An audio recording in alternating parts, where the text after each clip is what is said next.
আসসালামু আলাইকুম। You R listening to ভয়ের রাজ্য। আমি আর জে মেগাটির সাথে চলুন আজকের ঘটনার দিকে যাওয়া যাক। ভিকটিম আরিফুল ইসলাম, বয়স 28 বছর। আমি আরিফ। কথা বলতে গেলে শরীরটা এখনো কেঁপে ওঠে। ঘটনাটা আজ থেকে প্রায় 2 বছর আগের। আমি ছিলাম একজন থিয়েটার কর্মী।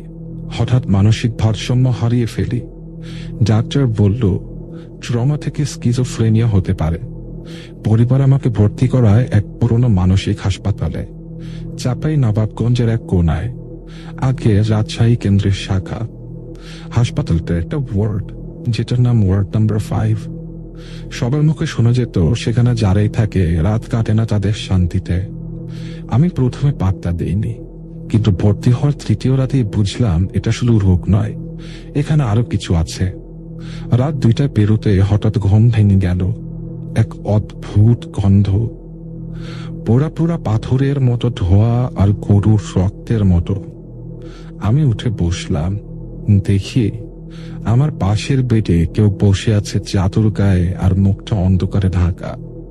আমি ডাকলাম, কে কে ওখানে?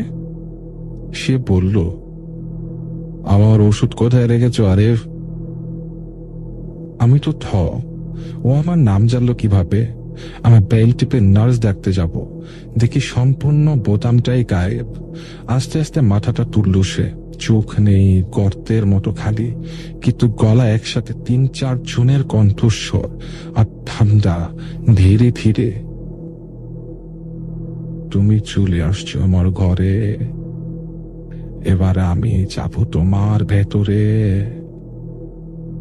তারপর আমার মাথার পিছনে কেমন একটা ধাক্কা, আর কিচ্ছু মনে নেই। পরের দিন সকালে সবাই বলল আমাকে সিলিং ফ্যানের সাথে বেল দিয়ে ঝুলন্ত অবস্থায় পাওয়া গেছে, কিন্তু বেল তো কোথাও ছিল না। আমার রক্তচাপ ছিল স্বাভাবিক, শরীরে আঘাতের চিহ্ন নেই। তবু ডাক্তার বলল আমি হিস্টেরিয়া অ্যাটাক পেয়েছিলাম। 1 মাস পর ছাড়া পাই, কিন্তু এখনো মাঝরাতে জেগে উঠলে সেই পোড়া গন্ধটা পাই। ঘরের কোনায় কোনো একটা ছায়া দাঁড়িয়ে থাকে। আমি চোখ বন্ধ করলে সে কানে কানে বলে, তোমার শরীর ছেড়ে দিয়েছি, কিন্তু তোমার ছায়াটা এখন আমার। এই ছিল আমার ঘটনা। আসসালামু আলাইকুম।